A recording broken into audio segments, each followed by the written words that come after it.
Okay. So again, good morning, and it's good to see faces again. I know I missed the end of the retreat, but I did get to see all of you.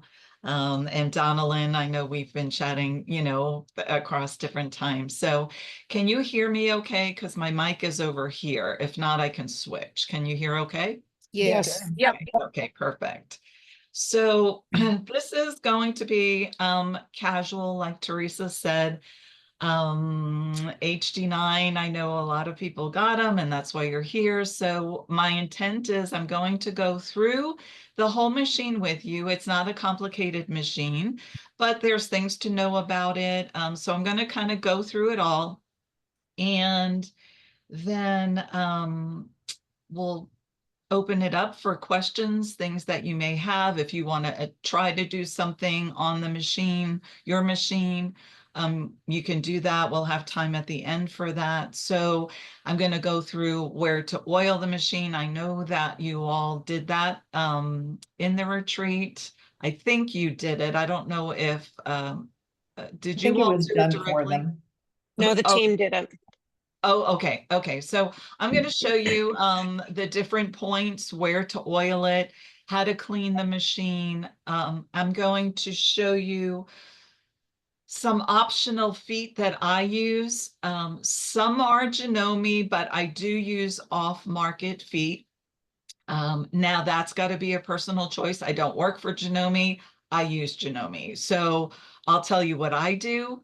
They say, well, if you do this, it could void warranty. I've had the HD9 behind me, which is a black version, for several years. I've never had any issues whatsoever.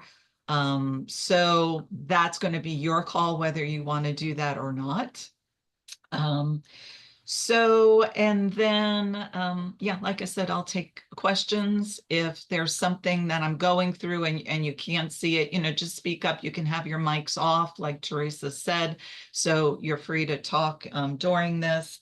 And one thing I wanted to ask, because I have now purchased a white HD9 because the price is fabulous. And hey, what's another machine, right? Right. We can never have too many, but I sew with people, the white one will be better, I think, for when I do the Zoom workshops, just because reflection is better and it's easier to see what's happening. So that was kind of my excuse for getting it, but we'll use that. So I opened this. So tell me, for those of you who are on here, does your oil look yellow or is it clear? Yellow. Same as Yellow? Mine is yellow. Everybody's this yellow? Yellow. Because when I unpacked it, I was kind of surprised, because in my world of sewing for many, many, many years, it's always, when your oil is yellow, you throw it out. You don't use it. So Okay. I didn't know, well, is this a special oil? I went online. I was kind of searching for this MO70 because I don't use MO70 in my HD9. I just used the like industrial thin oil. It works for all of my machines. So for me, I'm not going to use this. I'll have to ask Robin to get with the rep, because this is mineral oil, and mineral oil should be clear. So I don't know. I mean, they're brand new machines. They came across, the ocean on the boat. So I don't know if something happened heat-wise or what, but so being that they're all yellow, in my opinion, like I said, I won't use this. Actually, Andrea, mine yeah. was clear when I bought it, but I bought my machine about 4 years ago. Yours was clear then. Yeah, because my black one was clear, because it should be crystal clear, like this. So I wouldn't use it. I mean, will it hurt it? I don't think so, but to me, it's always been the rule. If it's yellow, toss it. So anyway, I'm just putting that out there, but I wanted to see if everybody's was like that or just this one. So, but anyway, okay. So some of you, I don't know who came on, but I know a couple of people that were in the workshop had a version 1. The HD9s that you purchased are version 2. And my understanding, the only difference is that the version 2 has a larger bobbin, so they're not interchangeable. So when you do want to buy additional bobbins, make sure that you're getting them for the version 2. Otherwise, they're not gonna fit in the machine.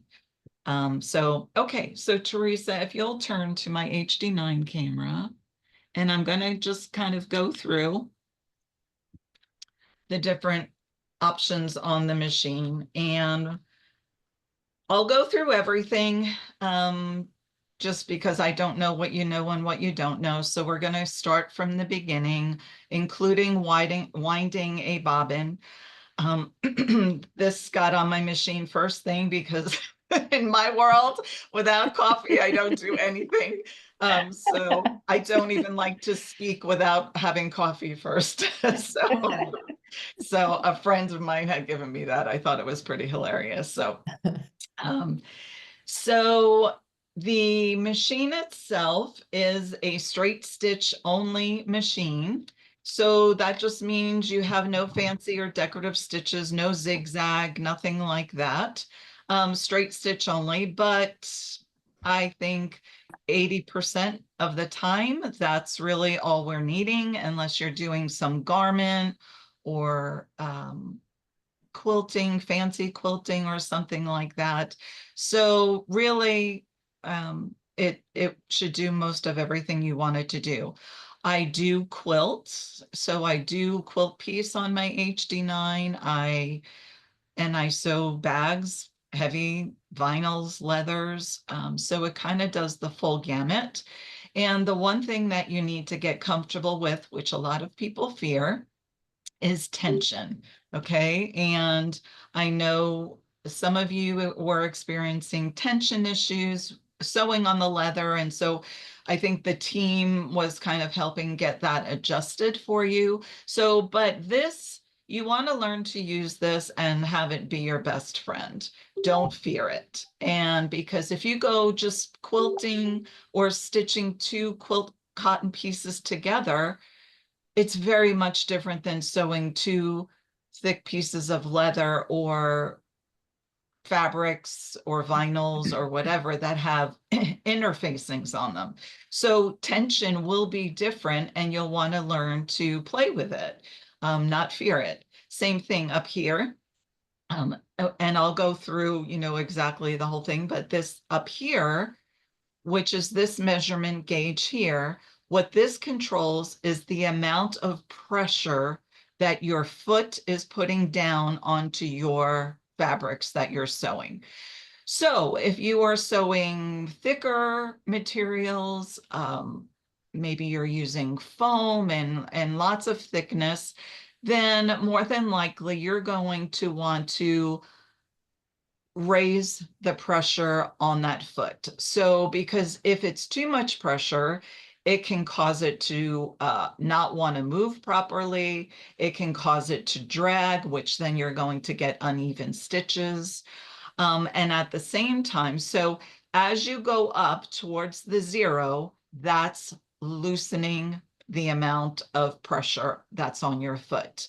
If you go down to the 5, you're applying more pressure. So if I was sewing, let's say 2 pieces of sheer fabric, I may have to be down to that 4. I've never gone to a 5, even a 4, but just know this knob up here is what's going to regulate how much pressure is being put down onto your fabric. And you want it moving smoothly. You don't want it dragging, and you do want it moving. So if I had it say on a 1, and I had 2 pieces of quilting cotton underneath, I could probably pull it right out from underneath that pressure foot when it was down.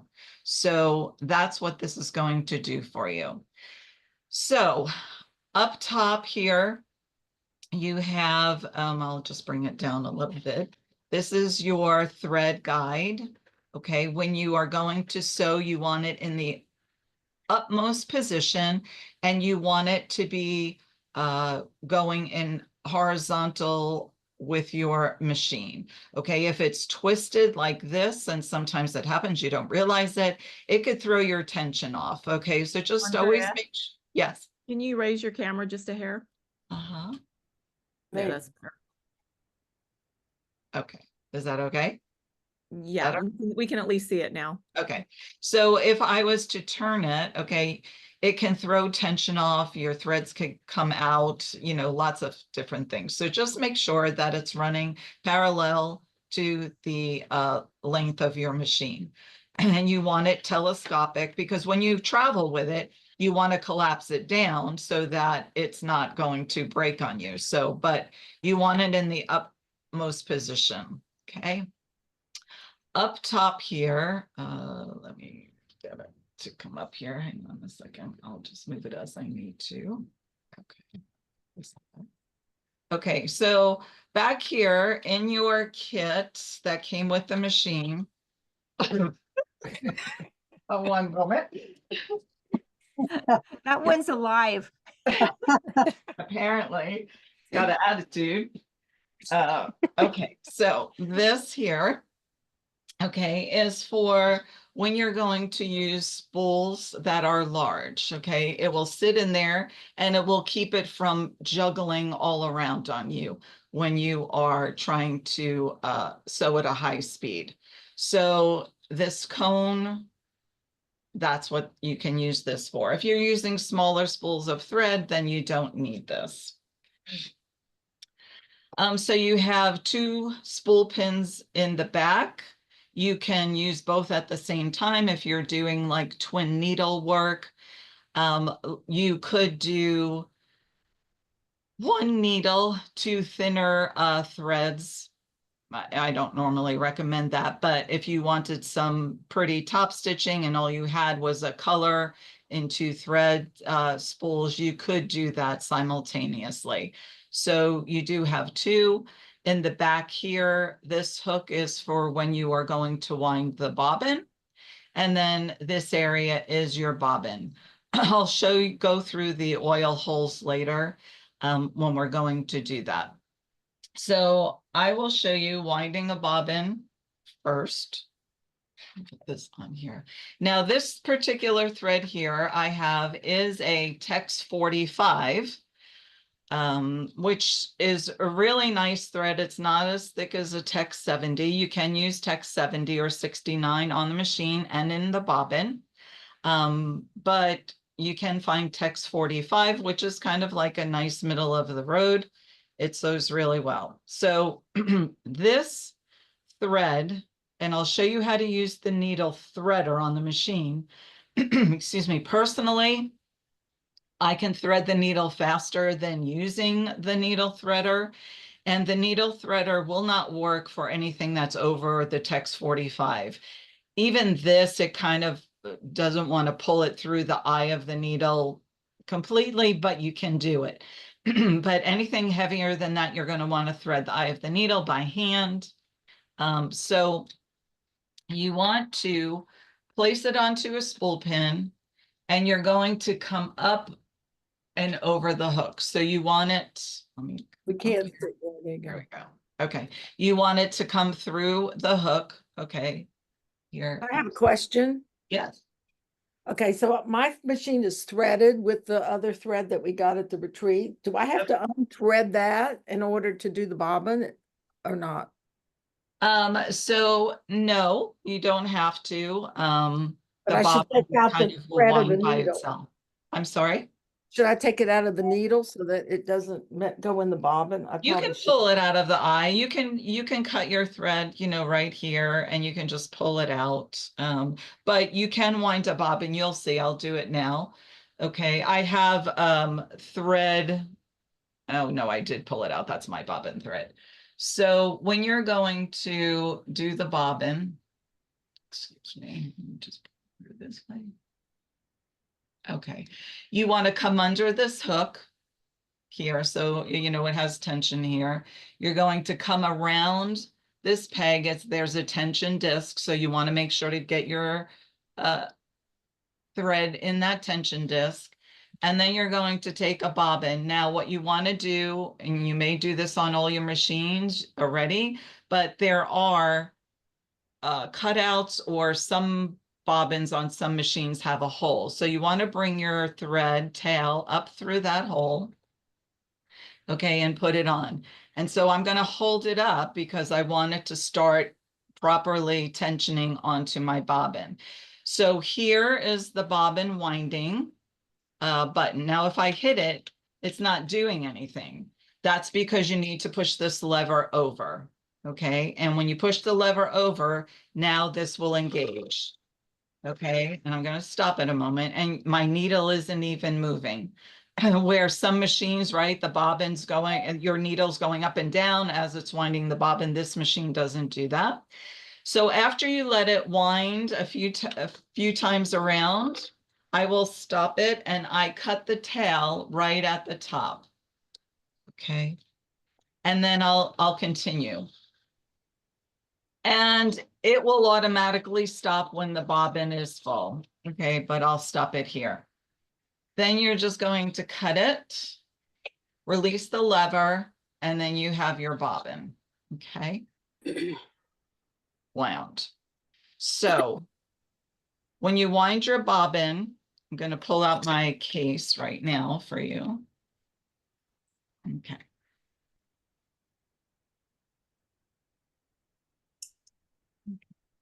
So this is your bobbin case. Okay. And this is, a lot of machines have them. And for your machine, this HD9, the way you want to load in your bobbin is to have it like a Q. Okay, so it should come up and over and down your right side. So that's how you want your thread to go in. And then you're going to have this opening up at the top, and you're going to put it in. Now, before you do anything to check it, you can pull it and make sure it's spinning clockwise. Then you know you have it set properly. Then if I turn over just a little bit, there is now a slit. You want to pull the thread into that slit and up and into this little disc area. Okay, can you see that? Yeah. Okay. And then your bobbin is set. Okay. Now, I will tell you, sometimes when tension starts to go awry on something that I'm stitching, I have found when I pull out the bobbin that the thread has bounced out of here. Okay. So if your stitching has been great and all of a sudden it starts getting funky on you, pull out your bobbin, and more than likely this has come out, and just redo it. Okay. Anytime tension starts to go awry in the middle of your sewing, I always tell my students, rethread the entire machine. Okay. It takes a minute to do it. Put it back to baseline and continue. And 80% of the time that has resolved any issue. So now when you are going to set this into your housing, okay, let me see if I can move this around here.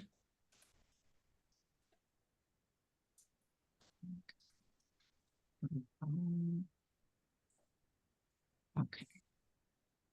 There is a pin. Let's see if I can come this way. There is a center pin right there. You can kind of see it. It looks like it's got a light on it. That's what this is going into. So when you're going to set it, you want to have this up. Now, I don't pull the lever because the lever right now is kind of holding that bobbin in place. So what I do is I put it in, and I want to hear a click, okay? Hear that click? I know that it's on that peg. If you're trying to do it with the bar, sometimes you think it's on and then it's not seated properly. So I leave the bar closed, I press it, I hear the click, I know that that's locked on, okay? So I'm going to just leave that set there for now. And then we're going to go through threading this machine. Can I ask another question? Absolutely. when you were doing the bobbin, you said there's this little, slit there. So you put the thread and pull it up through that slit. That was the only part I didn't understand. So there's the slit. I'm sorry. That's okay. So let me get it out. So if I want to release this bobbin, because you see I'm holding it, like it'll fall out a little bit, but I can pull this lever and it seems to kind of come out a little bit easier. So here, okay, here's that slit. No, I'm not talking about that slit. I'm talking about the slit on the bobbin when you were winding it. I'm going back. Hold on, Carol, let me spotlight you. Sorry. I'm Okay. talking about this slit. Yeah. You yeah. mentioned that you put the thread around that and pulled and I'm not familiar with that. I understand about the putting it in the machine. So let me take another bobbin here. I'm going to show you.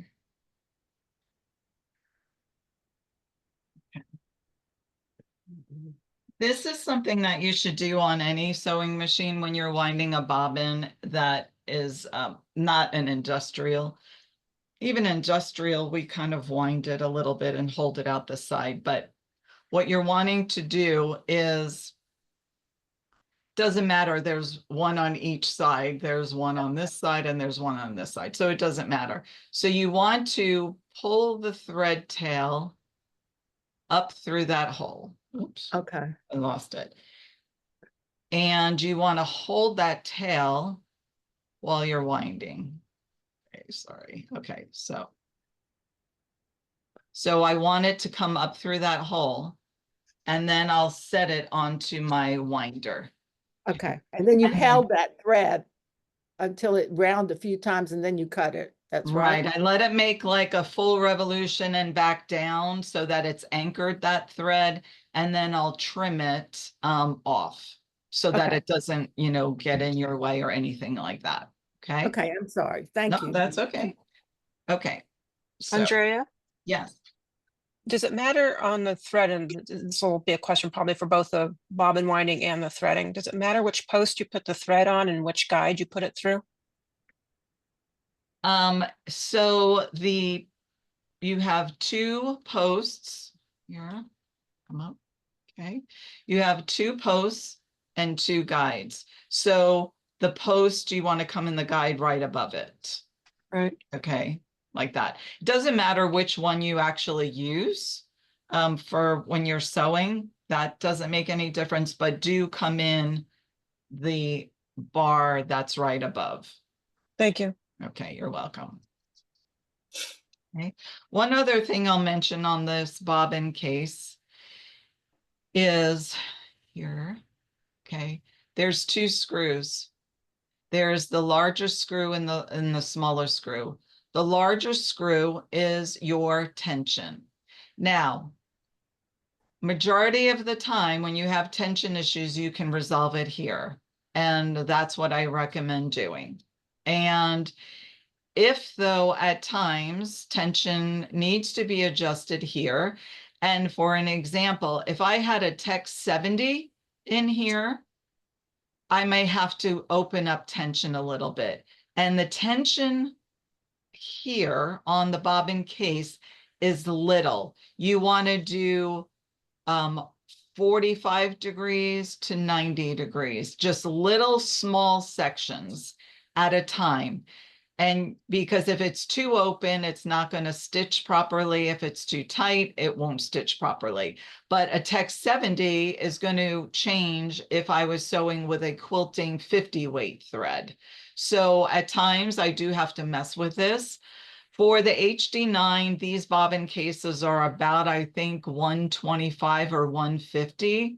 So these are pricier than some of the machines, but I do recommend, if you can afford it, to buy yourself a second bobbin case and put nail polish on one of them to indicate that is factory set, you're never going to touch it.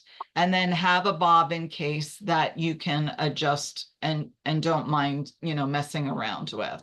Okay, but again, if you need to adjust bobbin tension that's coming for your thread here, this is the screw that you want to adjust. Okay.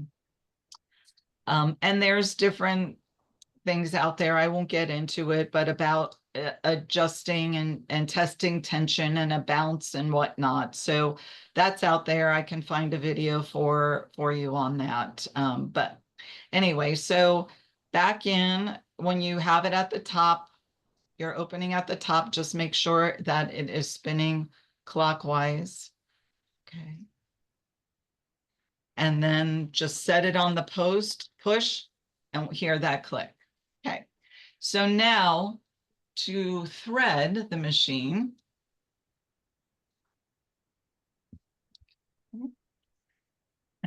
the manual doesn't have you use this hook, but I always put my thread through this hook. I just find that it helps keep it from getting hung up on anything. So I always come through here. Then on here, change the angle a little bit. You see there's 3 holes here. These, for every hole you use, is also going to affect your tension.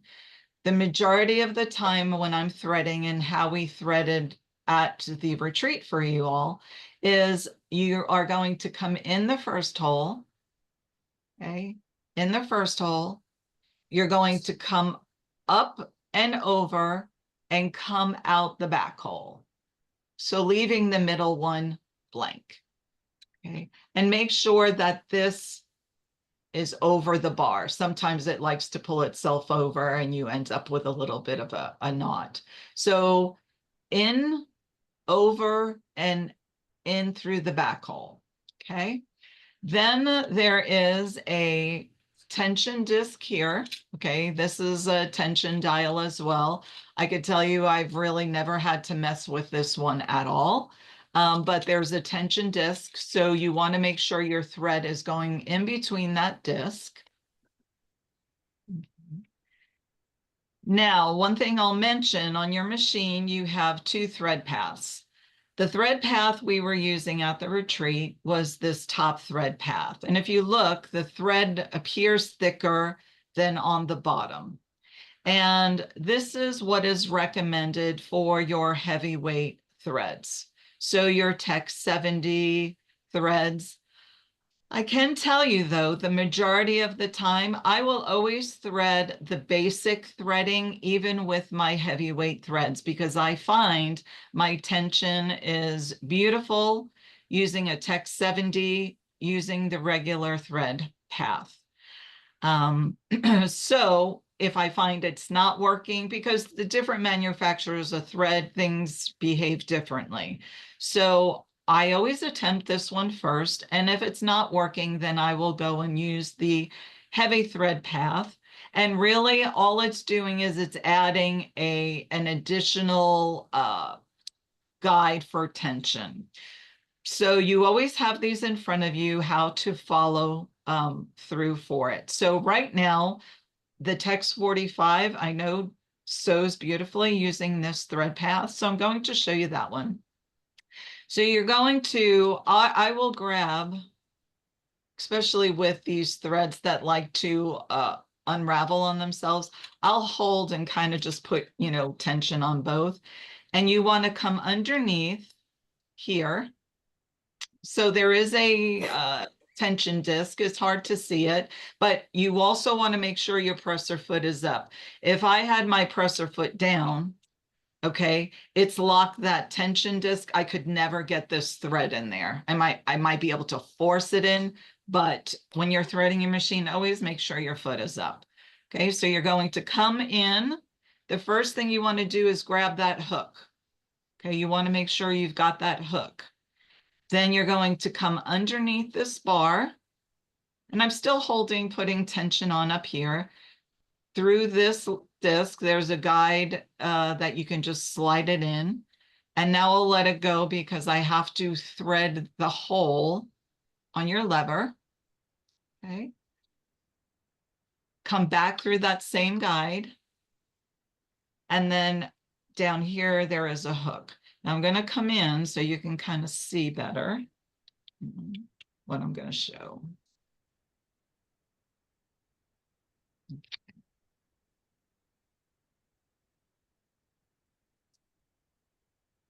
Okay, so I slid it into this disc first.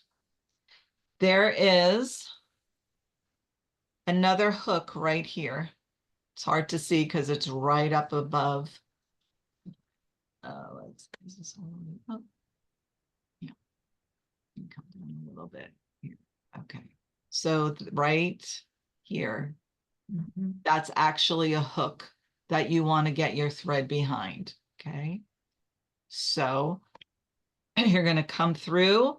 I come around the back, and you'll end up doing it by feel because there's a place that you can slide it in. So you don't actually have to, thread the thread through. There is an opening in the back. So you'll find you can do it by feel. Just reach back there and that opening will take it. Okay. Now this machine threads from left to right. So you want your thread tail to end up on the inside of your bed. Now you can do it manually, but they do have this thread guide. And what this does is it's a lever, it comes down and then you spin it towards the back. And what that has done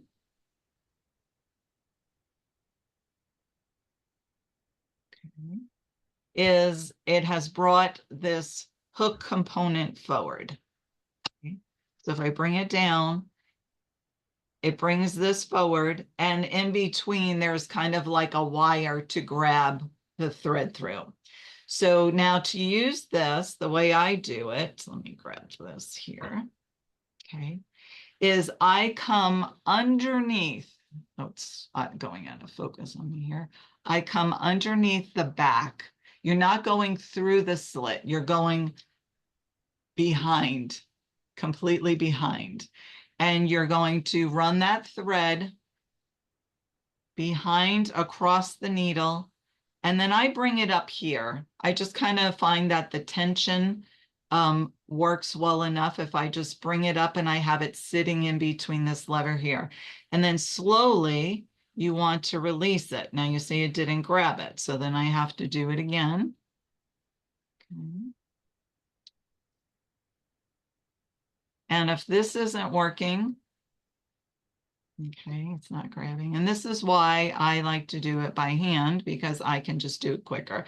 You can come down here, set it there, and you kind of have to have tension, but not too much tension. It's a balance thing, because if your tension's too tight, it's not wanting to pull a loop. If it's too loose, it doesn't like to do it either. So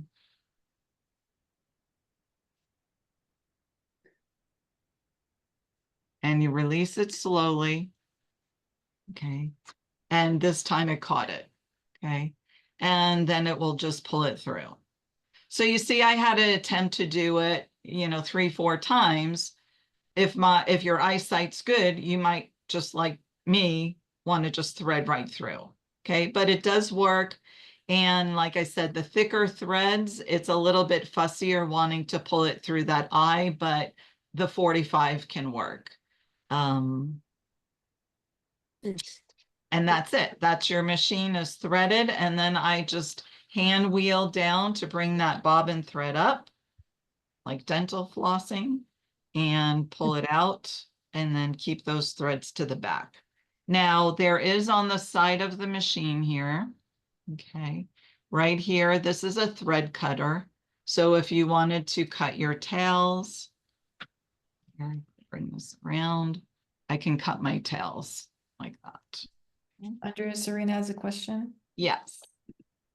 Hello, can you Hi. talk about how the needle goes in, just in case people don't know that?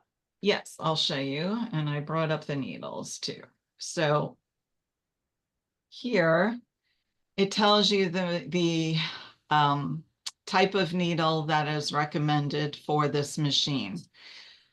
Is this HLX5. So when you're buying needles, do look for that. I have used some other types and they've worked, okay, but it has a lot to do with the length of the needle. So the needles that I find work really well, and I use them in this machine are organ needles, because I can find them like on Amazon. I'll buy them in 100 pack. So you'll have the HLX5, and then you have your different size needles. So at the retreat, we were using, I think an 18 needle. Yes. Mm-hmm. Yes, okay. So a 14 needle 9014 is kind of like a jean needle, maybe.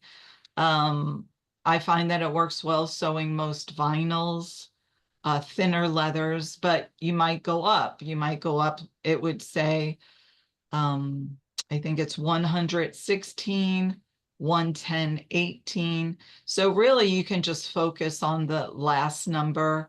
If you sew on industrials, you're kind of used to just that end number. For quilting, you might end up using an 11. So it's 7511 or 8012 are size needles for just if you're sewing just cottons or quilting. So the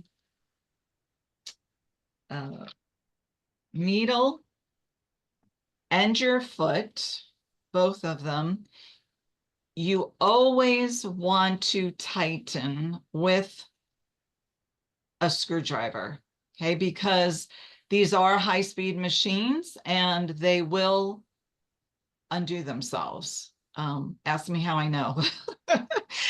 So even when you think you've hand tightened it enough, no, it can come out, and then you can end up with fiascos or throwing your timing off on your machine. So the needles for this machine have a flat side to them, which are kind of nice. So it will only go in one way for you. So the flat side goes to the right of your machine. And you want to set it all the way up so you can have your screw open. And it will slide up there for you. And push it up as far as it will go. And I'll hand tighten it just so it will hold it. But then you want to tighten it with a screwdriver, okay? And I got another quarter turn with the screwdriver. What Okay, kind of screwdriver is that? well, this is my favorite. We And don't it's from an old, you can buy them, I think, for about 10 bucks. It's an old screwdriver I had when I had my Juki 2010. It's the one that came with it. And I'll go through what's in your little kit here, but it did come with 2 screwdrivers in your kit. One is, let me open this so you can see what you actually have. I just find that Juki one to be so universal. And like I said, you can buy it separately, but yours came with 2 screwdrivers. So the big one are for the screws on your plate here when we want to take those off. And then the little one is going to be for your needle. And the big one can also do your presser foot here. So, and again,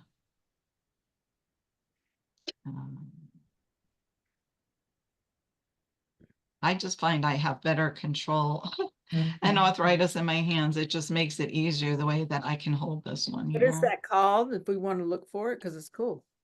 You know, it's just a Juki. It was the Juki, and I can ask my girlfriend because she bought one because she wanted one. So she recently got one. But yeah, it's super thin. So when I had to, for the retreat, we were working on your zippers and putting your zipper pulls on your zippers. And some of the zipper pulls needed to be opened. They were too tight to go onto the zipper. So I actually used this device and I could put it into the side of the zipper pull and twist it ever so slightly. And it opened it up enough to do that. So it's just my favorite of all of them. So I'll Looks get the like, name. Rebecca has posted a link for that screwdriver. Thank you, Oh, Rebecca. perfect. Okay, there you go. It In the looks chat. like it has multiple things on it there. It does. I'm not real sure what this little one is for. I don't really know what they use that for, but I just can get the torque because you know, it goes in between the fingers, where this type, right, you gotta kind of hold, and I don't know, it doesn't, my hands just don't work well with that. So for your feet, okay, the same thing, you want to slide it up.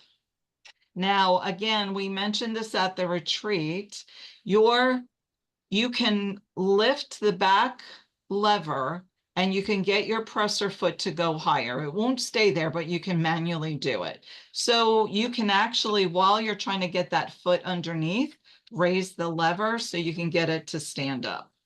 My thread. Okay, and then you can just tighten it back up.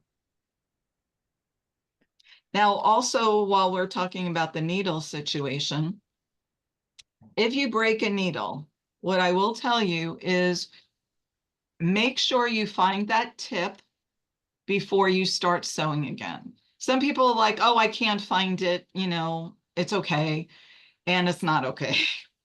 Because what can happen, and this happened to a gal in one of my classes, I kept hearing this loud noise. And a lot of times, and I think this was happening at the retreat, the machines were making like a loud sound. And you'll learn the sound of the things on this machine. I know when I need to oil it because it starts getting louder. It starts like joop, joop, joop, joop, joop, as opposed to a softer sound. And I know, okay, it's wanting some oil. But the tip of the needle for this one gal, because she didn't get it out, she just kind of let it be. She couldn't find it at first. And so for about a month, she was sewing with that tip in there. And then one day her machine froze up on her. And I happened to be there and I heard it. And I was like, oh my gosh, what was that? And so actually that needle tip was wedged inside her bobbin, what spins the bobbin casing. And so we had to do like a surgery to get that needle tip out. And then once we got that tip out, it was so quiet. But that could have really messed up her machine, and she could have had some expensive work that had to be done. Thankfully, that didn't happen. And a lot of times when the tips break, sometimes your thread is still through the eye of that needle. So if you, before really digging for it, if it is attached, that's an easy way to draw it out, is don't just pull up your thread, see if that eye of that tip is attached to it. So while we're down here, what I will do is I'm going to take the foot off again.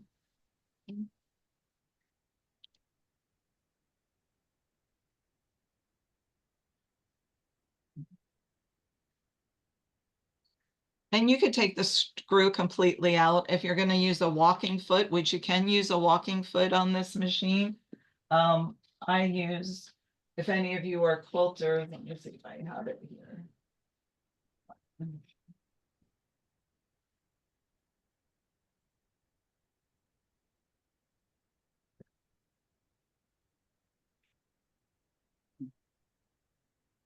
Like I said, because I am a quilter, I do use a quilting foot on this machine as well.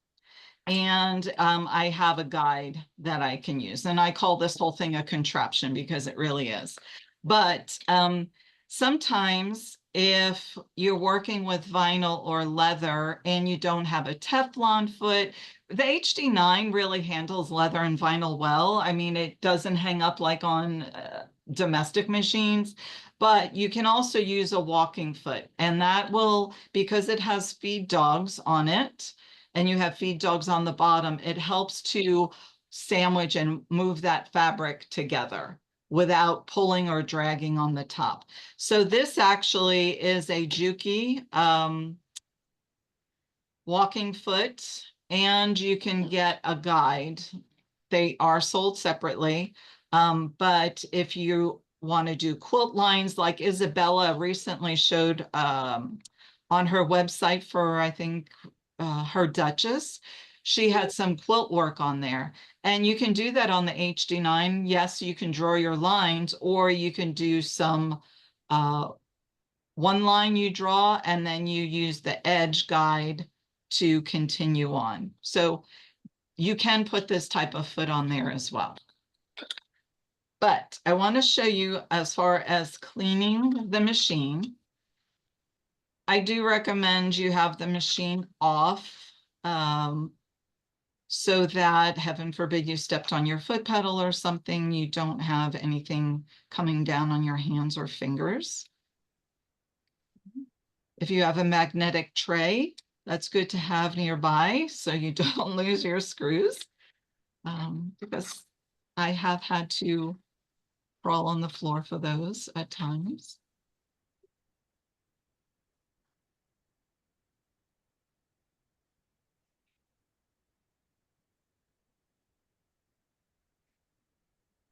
And being that your machine is new, sometimes the first time you want to take these screws off, they might be super tight because they're either machine set, or I'll say man set, with a lot of extra strength. So you're going to take this plate off. Now this looks crystal clear. I mean, there's nothing right now that is in there. But what will happen over time, and I recommend, depending how much you're using your machine, that you clean it at least once a month or after every project, if it's a big project. And if you're dealing with linty fabrics, say flannels, even cottons, things that, you know, could produce off a lot of lint, clean your machine more often because it will keep it running smoother. This area here is, you're going to end up seeing all lint and everything in this section. I'm going to pull out the bobbin for the moment, so that's out of my way. I have seen people's machines be compacted with fibers in between their feed dogs, and it doesn't run right. So get in the habit of cleaning it. Do this with all of your machines, really. I've had people come to class and be like, I've never cleaned my machine. I didn't know how to clean my machine. And they've been sewing on it for years. So there would be a lot of what I call dust bunnies. So this particular brush here is by Martelli. They make a lot of quilting products, but this particular brush, it's extremely dense and it's extremely, I guess, what I would call static. You know, a higher end cosmetic brush probably would do the same thing. And you're just going to go in there and you're going to just swish it around, get out all of the lint. Then on the side down in here, okay, you're going to also have all lint coming in here, all through here. So you want to get all the lint out that you can get. Yes, you can use one of those little mini vacuums. Do not use canned air. You don't want to be forcing that lint in further. You want to get it out of your machine. So this particular brush works really, really well. It just grabs all of the lint. And I don't know if you can see, I mean, it did pick up the fibers, you know, so you could see the white fibers. Okay, so from the little bit of sewing that was done in the retreat, it did have, you know, some lint in there. So that really is the only area that you need to clean in the machine. So while we're down here, I'm also going to show you a particular place you need to oil. Spin this around here. This is hard to see. Okay. So, right. I can't see in my machine. Okay. Go towards me. Let me stand up. Okay, this particular area right here, that area you see, the whitish area, that's a wick. That is where you want to put oil, okay, right here. So I have an oiling pen, and I'll show you when I back up the camera what it really looks like. So what you want to do is just put a drop of oil or two on that wick. And it should look wet. I had someone recently who never knew about that and never oiled it. So, but that is going to do the chambers that are underneath here. The other place you want to put a drop of oil is going to be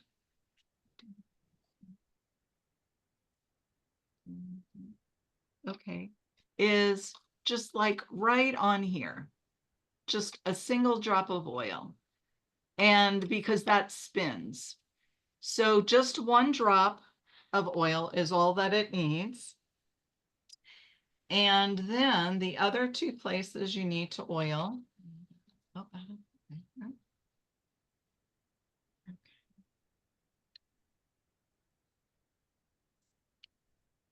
okay, you have here, pull it closer.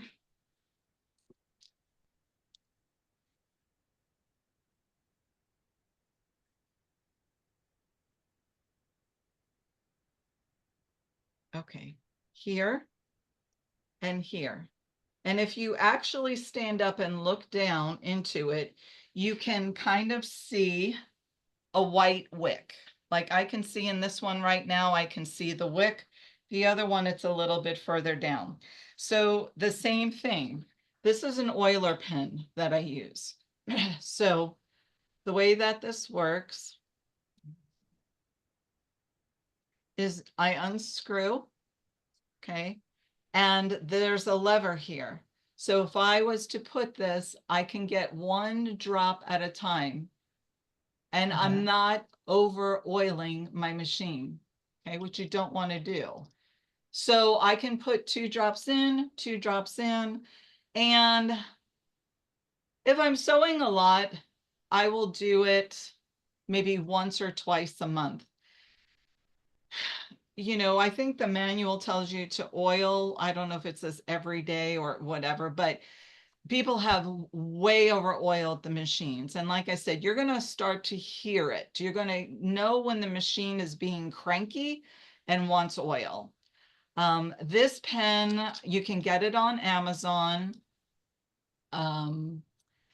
It actually fills up at the top here.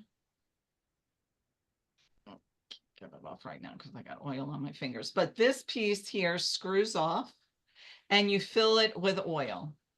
Okay.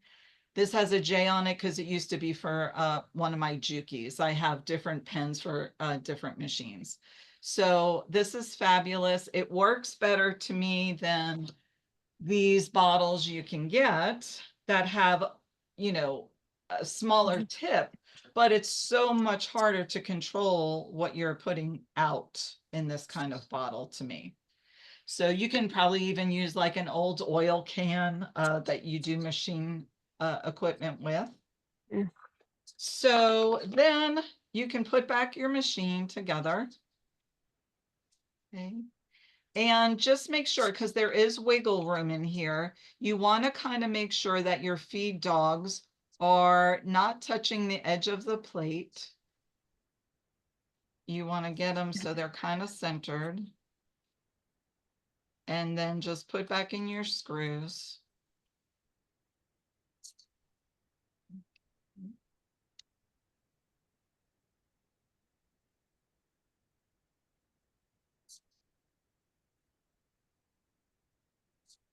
And again, you know, you can get them set by hand to a certain point, and then you want to tighten them with the screwdriver.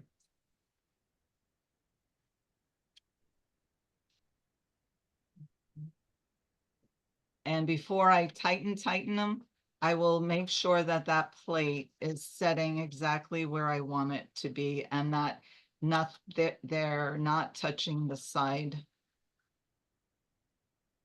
of the metal, the feed dogs.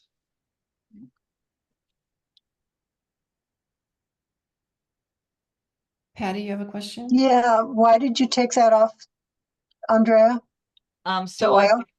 so I can clean, Oh, get for out all cleaning. of the dust bunnies and clean it. Mhm. Got it. Got it. Thank you. You're welcome. Okay, and then I'll hand wheel down to make sure that my needle is coming right in the center of that hole, okay? Because if it's set to the left or to the right, forward or back, then you can end up hitting that plate when you're sewing. So just make sure after you've set your plate back in, that needle, hand crank it down, is right in the center of that hole. And if not, just loosen your screw a little bit and adjust it, okay? Now, the other thing we didn't talk about yet, let me back this up a little bit again. Okay. So for the retreat, we had this little baby covered, and this is to cut thread tails. Now, this is something I personally never use. I always cut my tails by hand because using this, it cuts the bobbin, so the bobbin is no longer on the top surface and it's underneath. And you all heard me talk at the retreat, and if you've been in my workshops, you know I'm a big proponent of putting my threads down into that fabric before I put my presser foot down. So by using the thread cutter, while it's convenient, you can end up with birds nesting underneath. So that's going to kind of become a personal preference thing for you. I just have always been in the habit, after I sew, I pull my fabric and I cut my tails. Then they're already there. When I want to start my next section, I hand wheel down, put my presser foot down, and I go. So convenient, yes, but not always best for what you're wanting your threads to do. This you all worked with at the retreat, so that's your backup lever. The cool thing about this is when you are actually sewing, you do not need to stop to go in reverse. So you could be sewing right along, hit this lever, it'll back up for you, let it go and keep on going. So you don't have to, like a domestic machine, some machines you have to stop, let it go in reverse, and then stop, and then let it go forward again. So this is just like, for as long as you want to go back, hold it down and then release. It'll keep on going. And then over here, y'all worked with this at the retreat, which is your stitch length, dials on the side. So as you're sewing bag projects or whatever, you'll get to know what stitch length you like. You might like 4, you might like 5 for top stitching. So, you know, this will also become your friend as well. So the last thing I wanted to cover, well, let me just leave that off for a moment, is the items that came in your with your machine. We already talked about the oil. Get rid of this.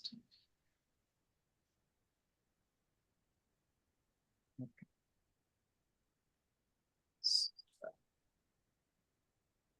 So you have extra bobbins and you have needles. Okay, this is the brush that they give you to clean out dust bunnies. To me, garbage, but they gave you something.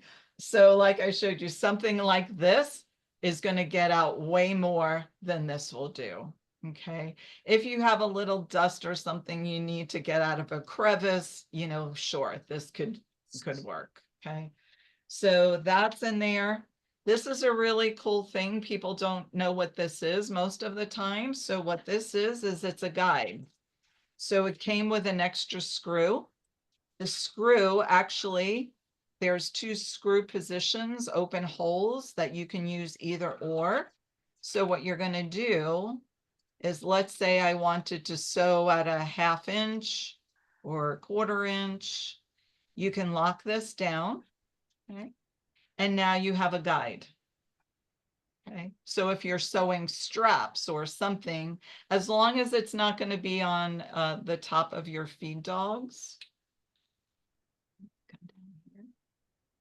Okay, you want to make sure that it's going to not be on your feed dogs. Okay, but you can use it as an edge guide. So if you are sewing, do it that piece of script. Up here. So you can actually, if I was sewing, I could just use that as a guide. Okay. And it keeps things nice and straight. If you don't want to use it, or you kind of have to shift it, you can just spin it around to get it out of your way and then put it back into position, you know, when you needed it again. So that's that component. It came with this foot, which I find to be an interesting foot that they give you. It's a hemmer. They call it a hemmer. So like if you wanted to do, let's say, napkins with a rolled edge type thing, that's good for this. Doing little hems, it's for little hems. So like I said, I just find out of all the feet that this is the one they give you. But they gave you something. So, and then you have the needles. Okay, these are a size 14 that they gave you. So like the 90-14, okay. They are, they're the same size needle. And then you have extra bobbins. Now the bobbins themselves are about $7 a piece, $6.50 to $7 a piece. The true Janome ones. I have found, and I'll find the link. Here. Oops. Oh. A brand. I don't know if it's Cut Tex. I'll have to look it up and I'll put it in, but it's an aftermarket bobbin. It's hard to see in this lighting, but this one is a gold color. This one is like a silvery color, the one that comes with the machine. And this one is gold. So I got a pack for $30, and I want to say maybe there was 10 bobbins in it. And I've been using them in my other HD9 for over a year now, and I have no issues whatsoever with them. So I will put that link up if you, again, are comfortable with going outside Janome Market. This is Janome. Now, if you see there's numbers on it, it doesn't matter what the numbers are. Version 2 HD9s, you need to make sure you have that number. Version 1 bobbins don't have anything on it.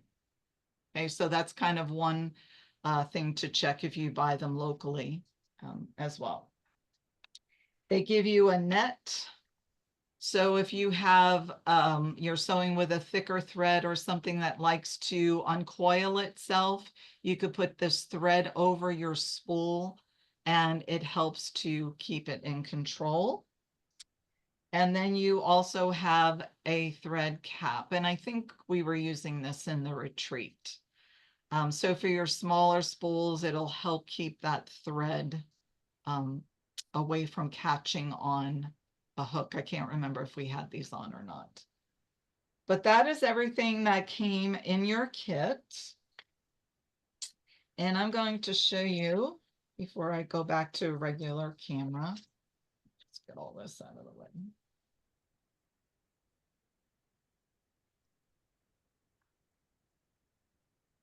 Some feet that I use that, like I said, are aftermarket.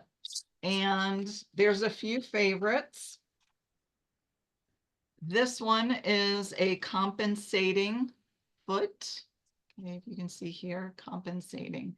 So it kind of creates an edge for you while you are stitching. So for doing straps, it works beautifully. So this is a compensating right, compensating left. You can get these feet on Waywack. This compensating left, because I am a quilter, I do quilt binding, and I will stitch my quilt binding on using this because I can ride it along the edge of the binding and it stitches it perfectly straight. That's what I use the left one for if I was doing straps. And sometimes we need to sew on the left-hand side. You can use a compensating left. This is a compensating 1/8 inch. This particular one is a 3/16. So Waywack is a great option. You have a high shank machine. So that's what you want to look for. This particular foot here, okay, the foot that comes with the machine is the one on the left.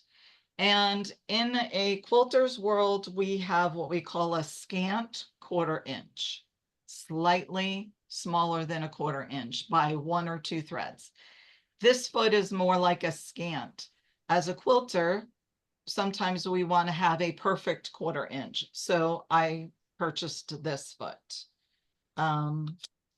There is a skinny foot option.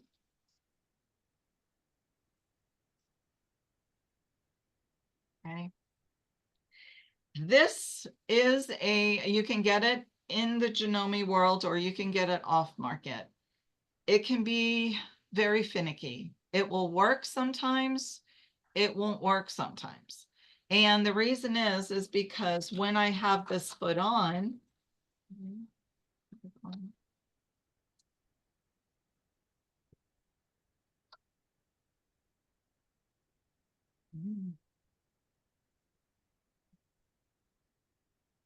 just tighten on something.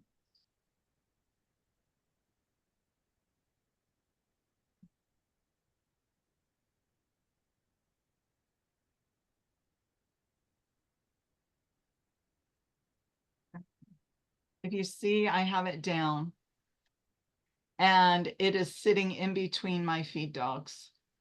Okay. So sometimes it's not enough. People like to use it for top stitching because you can get super close to the edge of your fabric. But at times I have found, especially with the heavier threads, your stitches are wonky. And I don't know if it's because, you know, the feed dogs are moving your bottom layer. There's nothing helping move your top layer and it kind of gets screwed up. So I particularly, while I have it and have used it at times, I don't really like it. I will use more so like you did in the retreat, the center of the foot. We had marks on it for you. You can put Sharpie marks on the center of your foot and use that as your guide, and it will work much better than using this skinny foot.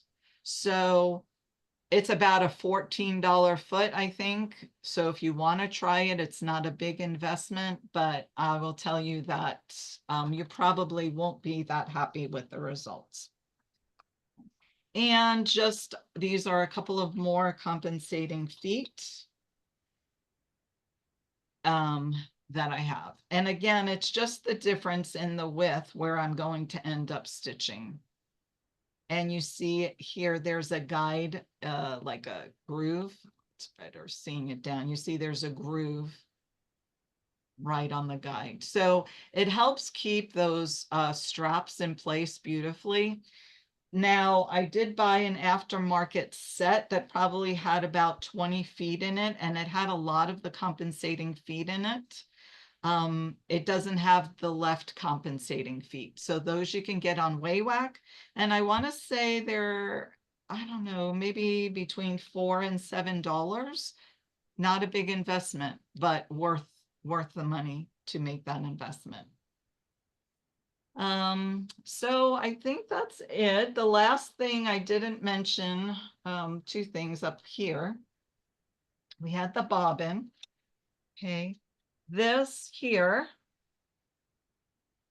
okay, is needle up, needle down.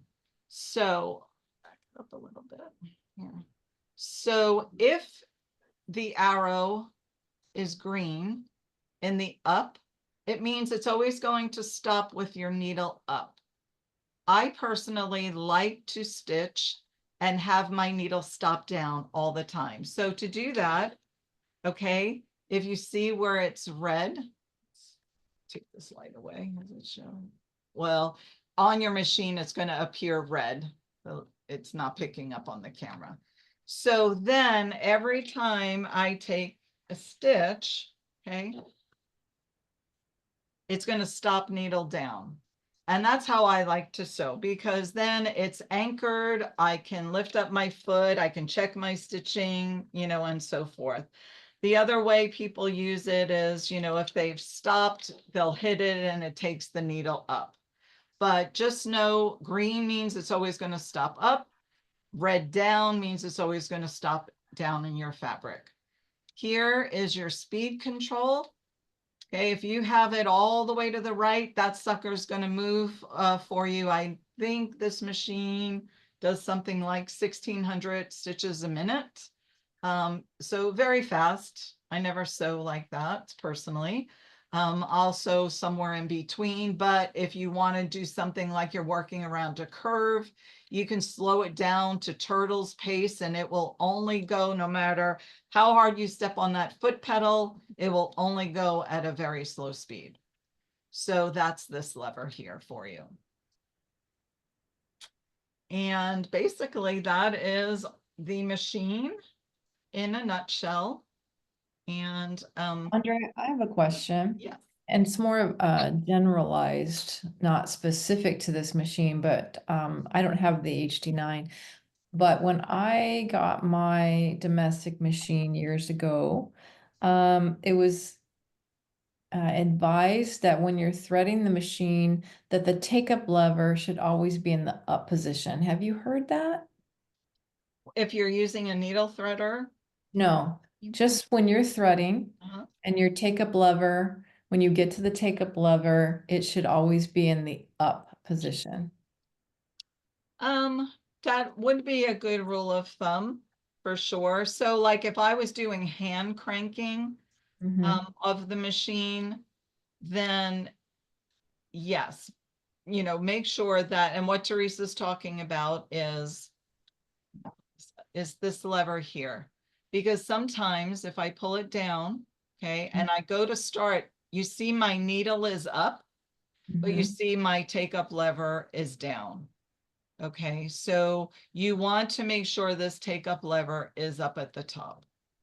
Okay, but if you're sewing, you know, just stitching along,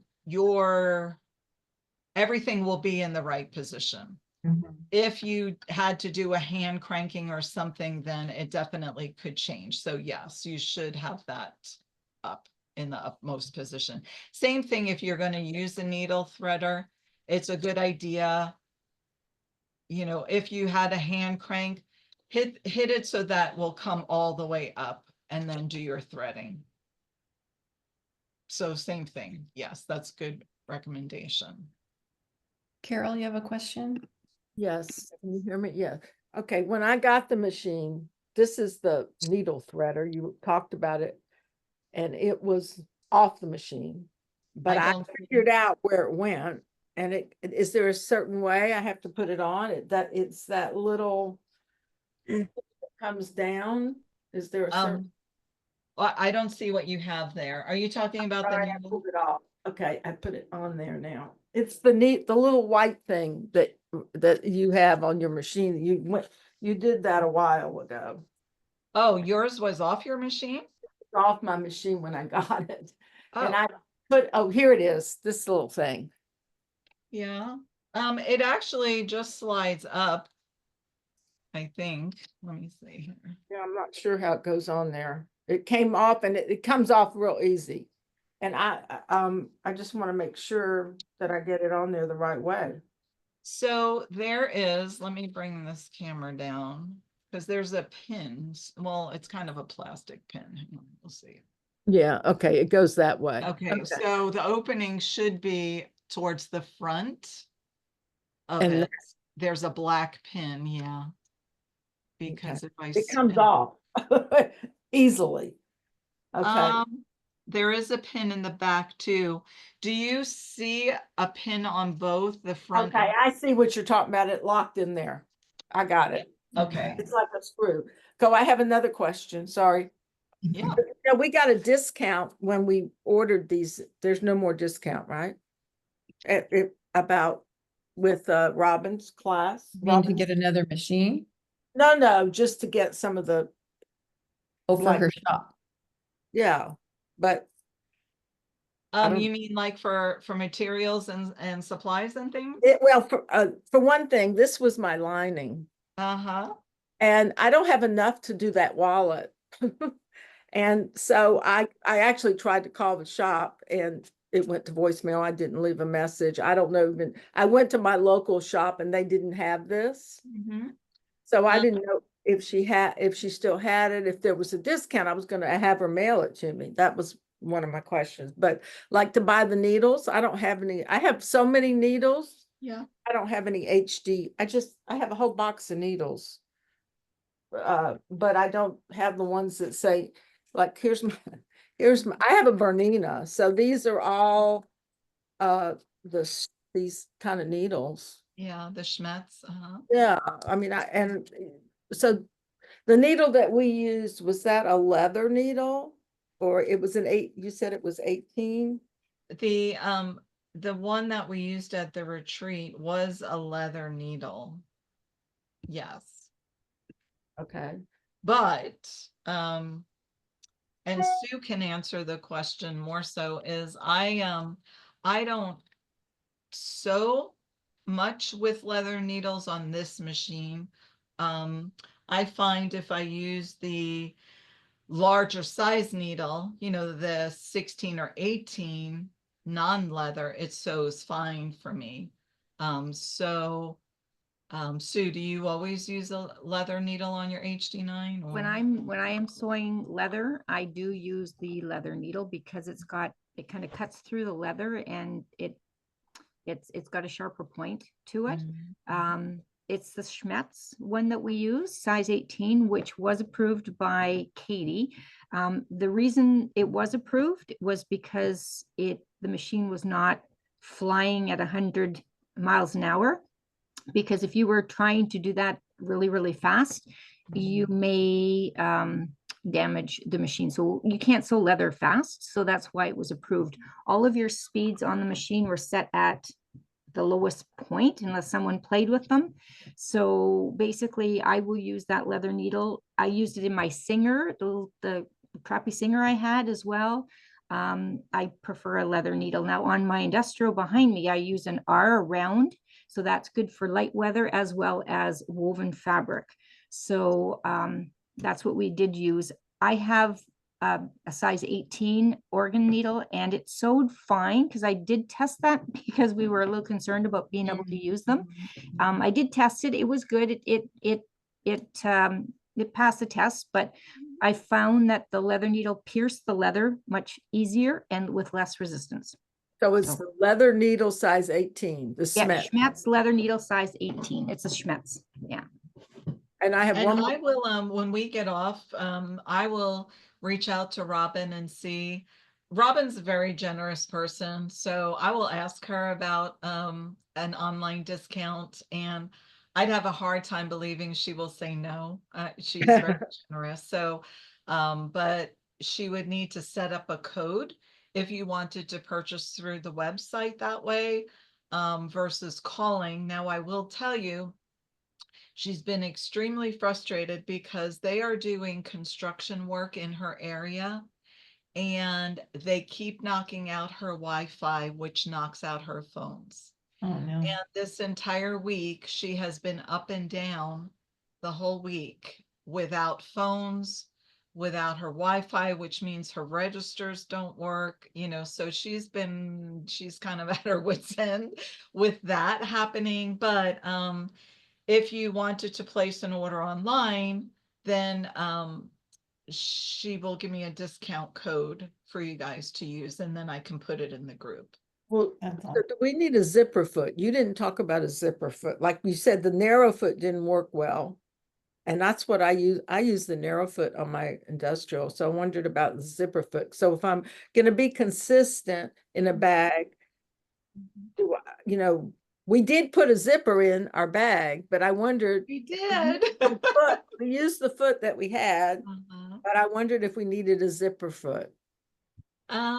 You know, it is going to be what's your comfort level. So I put zipper feet in with the foot that's on the Janome, you know, the standard foot. You can, like I said, get this foot. I have girls who use this in my class, and this is what they put their zippers in with.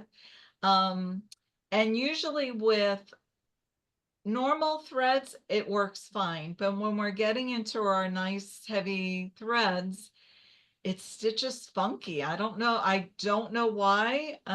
It's kind of like some people have a hard time sewing on waterproof canvas. The stitches just get really weird. And so, you know, it works sometimes and it doesn't others. But I have gals, but I do find too, this is too close almost to stitch a zipper on, right? Because we need some breathing room for that pull. And a lot of times this is too close. So me personally, I use the foot that comes on the machine, like you just did in the class. I just thought it was weird that it didn't come with a zipper foot.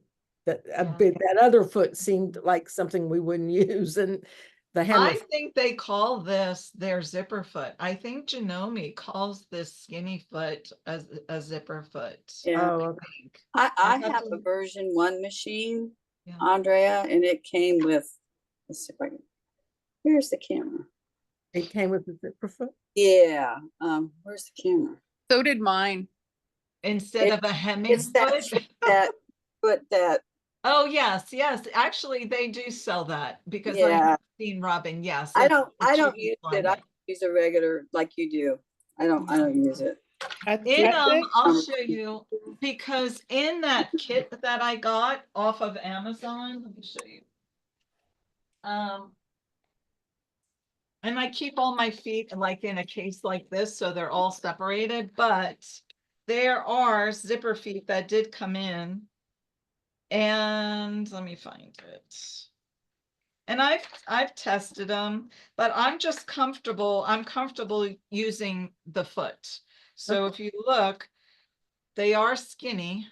Let me see if you can see how there's a hole. Let's see if I come up. Yeah, right there. See the hole? Like right there. Mhm. So there's a cutout. And so it has a left and a right side.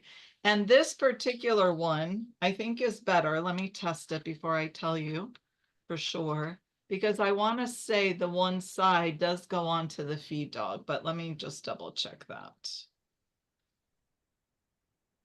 Can I say something, Andrea? Yeah. I ordered the leather kit with my machine, and it was not in stock at the time. Robin didn't have it, so she said I would be mailed that later, which I haven't received it yet, but it's supposed to be a zipper foot like the one that Janice has in that kit. In it, I know Yeah. that Robin has sold that zipper foot. I have seen that.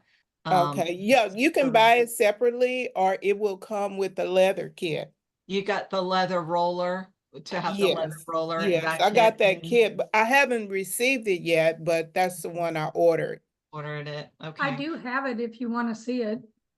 I have the leather kit. Rebecca. Oh, you do? Mhm. Yeah, I have it too. Okay, did you already have it or did you order it? She had one left and I had asked her about it early in the week, so she gave it to me when we purchased Oh, everything. okay, okay.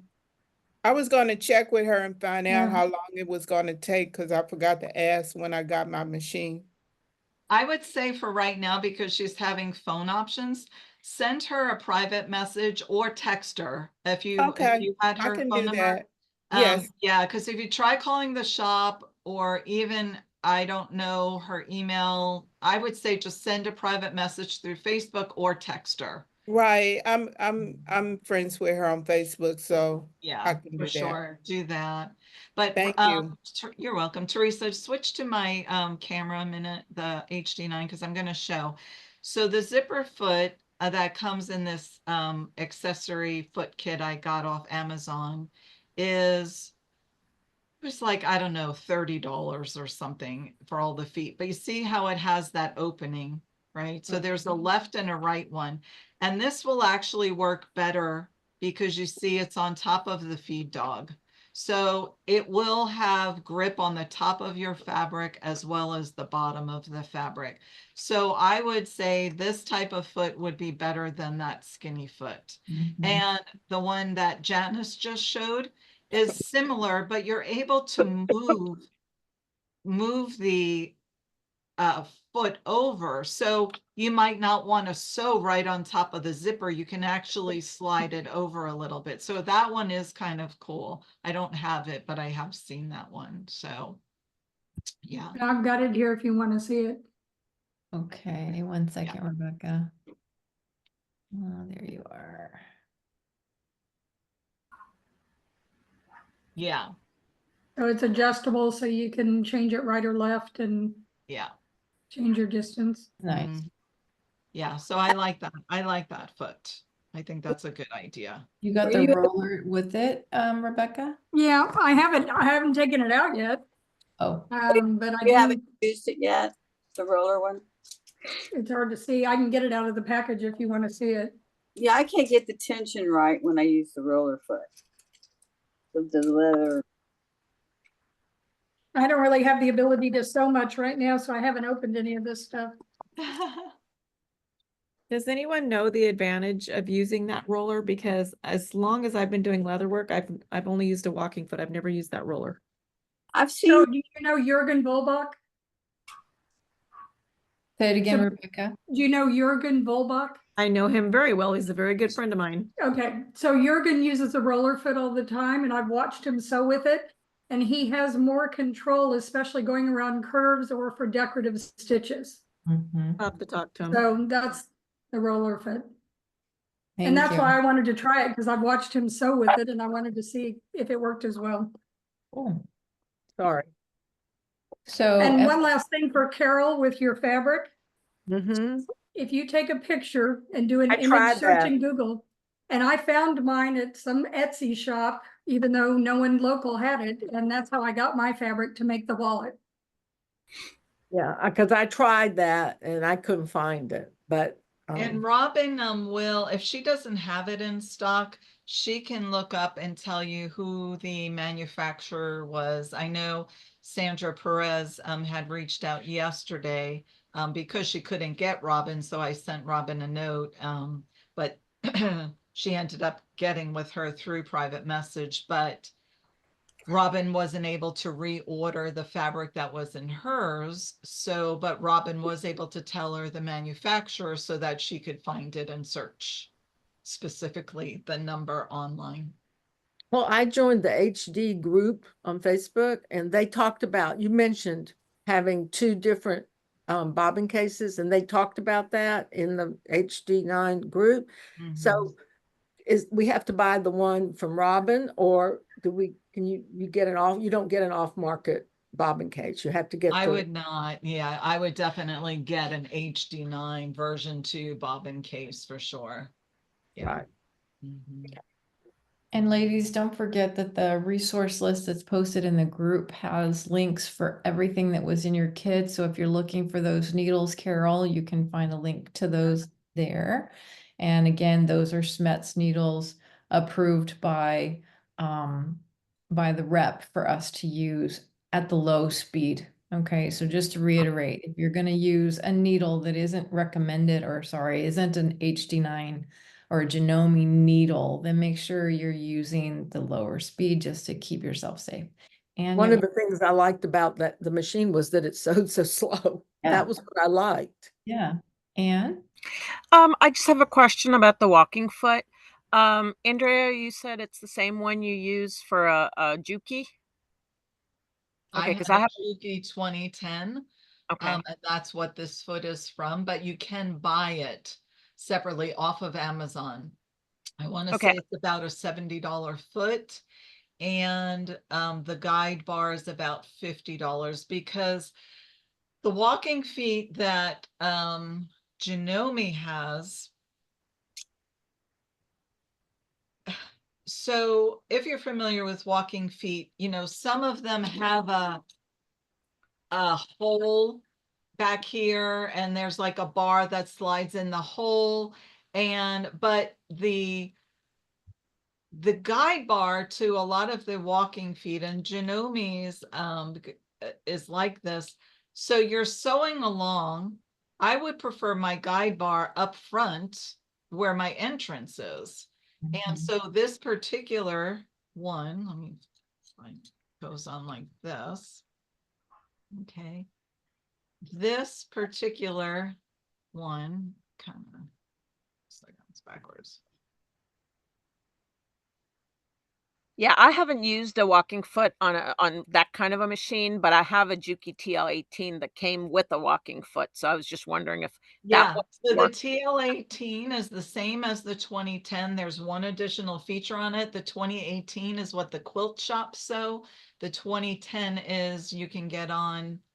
Okay. So that one is probably the same exact thing as this one, but you see the guide bar is in front of the foot. So, but a lot of them, the guide bar is back here. And to me, I'm like, that's so stupid because you've Yeah. already entered your foot.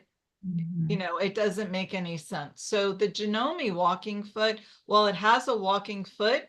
If that's all you want, that's fine. But if you want a guide bar that makes sense, then I would go this route. If you only want a walking foot, Janome actually calls it a dual feed foot. That's fine. But I like having a guide because I like drawing one line and then I just set this. I can make it left or right and I use it. So Okay, I'll try the one from the TL18. it's probably the same exact thing. And does it have a guide like this? I believe so. I've never used it just because I have industrial machines. So if I'm, working with heavier stuff, I tend to use those, but I couldn't pass up this machine. Yeah, it works great. And I'm sure that foot's got to be the same because it's the same as the 2010. So yeah. Okay. And you probably have this little screwdriver. I do. Ah, see? This is worth $1,000 right here. Not really, but Okay, ladies, any other questions for Andrea? No? She did a great job, Andrea. Thank you so much. That was awesome. Very thorough. I've never actually sat down and focused on that. And it's very, very similar to your, as far as threading and the application of the bobbin. I don't know if I missed it, but did you mention that when the bobbin goes in the bobbin casing, the direction? Did you mention that? yes, you want it like a Q or a 9. If you're a number person, think 9 or Q. And just pull the thread and make sure it's going clockwise. Right. And machines are different. Like my little featherweight goes completely opposite. You want it counterclockwise and it threads right to left. So every machine kind of is different. So, and I know Sue does something a little different with hers, but we won't tell. We won't open that We'll can. talk about that. Rebel. It always has to be different. That's right. Rebel. So, Andrea, you use the same plate for quilting. You don't need a different thread plate. The thing on the bottom. Right. So I use the same thing because it's just that little hole. I know like on domestic machines, like I have a baby lock and it has a plate that's wider, and that's because it allows for the zigzag stitching. But because this is a straight stitch only, the single hole, it works just fine. Okay. Yeah, I was just asking because I think the Juki, they actually have a plate with a bigger hole for Oh, I know what vinyl you and mean. stuff. Yeah, they did. I've not had any problem with this Okay. machine. And this machine, I had the 2010, which I sold and got my black HD9 because it's more powerful. And, the Juki at times would struggle, or the needle might hit the plate depending on what it was trying to do. But I don't find that with the HD9. I think it just has more power to move the materials, and that needle isn't pulling left and right, like what can happen? But it'd be interesting to know if they made one with the bigger hole. Well, I Yeah. mean, I want to quilt, but I haven't really done a lot of quilting, and I've just heard that, you know, you need the smaller one for thinner fabrics, otherwise it's gonna get sucked in to that hole Yeah. because it's a bigger hole. I've never Yeah. tried it to know. Yeah, you know, I've not had any issues, you know, quilting, and I quilt on foam. I quilt on foam a lot. And I've never had any problems, so I think you'll be fine with the small one. Mhm. All Thank you. right. Fantastic job, Andrea. Thank you so much. Your knowledge welcome. always You're just welcome. keeps coming and coming and coming. I love it. Thank you You're so much. welcome. And And thank if all you anyone has ladies. questions or hung up, you know, Yeah. while you're really working with it, just reach out to me. I'm happy to help you, you know, figure out whatever hiccup might be happening. So Thank you. you're welcome. And thank you all ladies for being here, for being at the retreat. It was such a treat to see you all and to see you once again now that we've all seen each other in person. It's just extra special. I Christine, feel like I'm among friends. that's Yeah. right, you are. You are, lots. Christine Christine, has, I just wanted to say that I ordered some extras too, but she was putting in a big order, so I think it's just gonna be time before we get those. I'm not Got it. concerned. on the leathers kit. Yeah. Is that what you're saying? Yeah, okay. Okay, good to know. All right. Well, if you ladies do have any questions with Robin, obviously because of her issues, you might want to try texting her or private messaging her, and know that even outside of the current issues that she's having with internet and such, she's a pretty busy lady. Okay, so it may take her a little bit to get back. And if all else fails, you know, I'm going to throw Andrea under the bus. Ask Andrea to get in touch with her. She'll do it. That's no problem. Right. No Any problem. other questions? No?